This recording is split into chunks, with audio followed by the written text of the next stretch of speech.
High guys, स्वागत छ तपाईहरुलाई फेरि पनि अर्को एउटा नयाँ भिडियोमा। गाइस, टेक्नोले आफ्नो स्पार्क सिरिजको अर्को एउटा नयाँ स्मार्टफोन टेक्नो स्पार्क 8C लाई चाहिँ नेपालमा लन्च गरिसकेको छ र यो फोनमा टेक्नो स्पार्क 8 भन्दा चाहिँ अलिकति कम फिचर्स मिल्छ अनि टेक्नो स्पार्क 8 चाहिँ हाम्रो नेपालमा 16000 को प्राइस पोइन्टमा चाहिँ अवेलेबल छ र टेक्नो स्पार्क 8C चाहिँ हाम्रो नेपालमा अन्डर 15000 को प्राइस पोइन्टमा लन्च भएको छ। सो आजको भिडियोमा हामीहरु टेक्नो स्पार्क 8C स्मार्टफोनको बारेमा कुरा गर्नेछौं। यो स्मार्टफोनका स्पेसिफिकेसन तथा यो स्मार्टफोनमा हामीलाई के कस्ता फिचरहरु मिल्छ, साथै हाम्रो नेपालमा कुन भेरिएन्ट लन्च भएको छ र के कति प्राइसमा आएको छ, सबै चीजको बारेमा आज तपाईलाई यस भिडियोमा जानकारी दिनेछौं र साथै यो smartphone best value for money छ कि छैन त्यसको बारेमा पनि आज तपाईलाई यसै भिडियोमा जानकारी दिनेछौं। त्यसैले भिडियोलाई एकछिन पनि स्किप नगरी अन्त्यसम्म हेर्नु होला। गाइस, अब चाहिँ तपाईहरुको टाइम वेस्ट नगरी सुरु गरौँ आजको भिडियो। सबैभन्दा पहिला त हामी यो स्मार्टफोनको बिल्ड क्वालिटी अनि डिजाइनदेखि कुरा गर्नेछौं। बिल्ड क्वालिटीको बारेमा कुरा पर्दा यसमा चाहिँ हामीलाई प्लास्टिक बिल्ड मिल्छ, फ्रेम पनि प्लास्टिकको रहेको छ र अगाडिपट्टि भने यसमा हामीलाई ग्लासको चाहिँ प्रोटेक्सन मिल्छ र डिजाइनको बारेमा कुरा पर्दा पछाडिपट्टि टप लेफ्ट साइडमा डुअल क्यामेराको सेटअप, साथमा एउटा एलईडी फ्ल्याश र अगाडिपट्टि भने यसमा हामीलाई वाटर ड्रप नचको चाहिँ डिस्प्ले रहेको छ। गाइस, प्राइस पोइन्टलाई हेर्ने हो भने त्यस प्राइस पोइन्ट अनुसार यो स्मार्टफोनको बिल्ड क्वालिटी चाहिँ एकदमै राम्रो रहेको छ। साथै तपाईलाई यो स्मार्टफोनको डिजाइन पनि अवश्य मन पर्नेछ।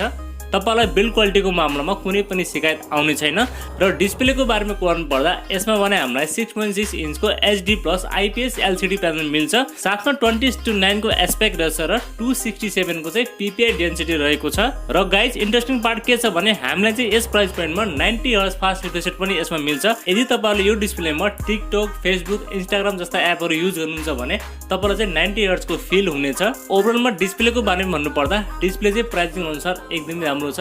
डिस्प्लेको मामलामा तपाईलाई कुनै पनि शिकायत आउने छैन र परफर्मेन्सको बारेमा कुरा पर्दा यसमा चाहिँ हामीलाई युनिसोकको T606X चिपसेट मिल्छ र यो चाहिँ अक्टाकोर प्रोसेसर हो। र्याम र स्टोरेजको कुरा पर्दा यसमा चाहिँ हामीलाई LPDDR4S को र्याम टाइप र eMMC 5.1 को चाहिँ स्टोरेज टाइप रहेको छ, जसमा हामीलाई रिटेन्डेड भने ठिकठाकै मिल्छ।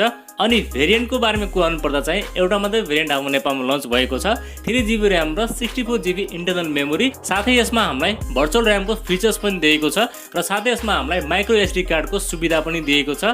तपाईले यसमा माइक्रो SD कार्ड लगाएर यसको इन्टरनल स्टोरेजलाई अझ बढाउन सक्नुहुनेछ।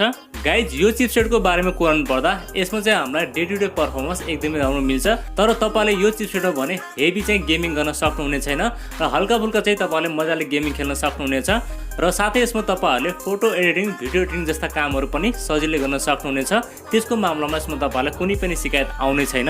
सफ्टवेयरको बारेमा कुरा पर्दा यसमा चाहिँ हामीलाई एन्ड्रोइड 11 मिल्छ, त्यो पनि गो एडिसन र यो चाहिँ रन गर्नेछ iOS 7.6 मा रन गर्नेछ, जसमा भने हामीलाई सफ्टवेयर एक्सपिरियन्स डिसेन्ट मिल्नेछ। क्यामेराको बारेमा कुरा पर्दा यसमा हामीलाई 13 मेगापिक्सलको प्राइमेरी सेन्सर र साथमा अर्को VGA क्यामेरा रहेको छ। त्यसैगरी सेल्फी क्यामेरा भने यसमा हामीलाई 8 मेगापिक्सलको चाहिँ सेल्फी क्यामेरा सेन्सर मिल्छ।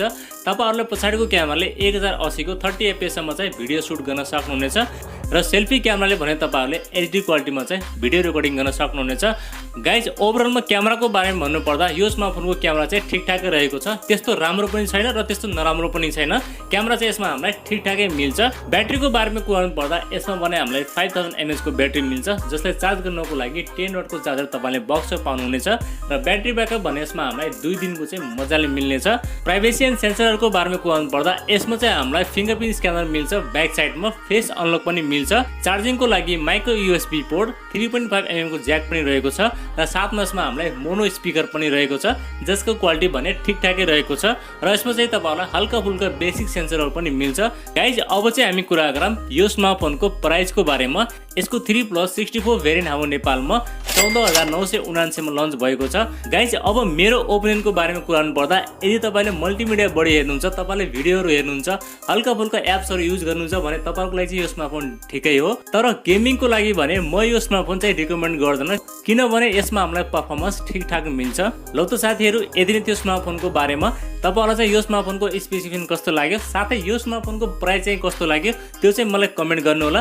भिडियो मन परेमा प्लिज एउटा लाइक पनि गरिदिनु होला र यदि नयाँ साथीभाइहरुले हाम्रो च्यानललाई पहिलोपल्ट हेर्दै हुनुहुन्छ भने प्लिज हाम्रो च्यानललाई सब्स्क्राइब गरिराख्नु होला। अर्को भिडियोमा भेट्ने बाचा गर्दै आजलाई बिदा लिन्छु।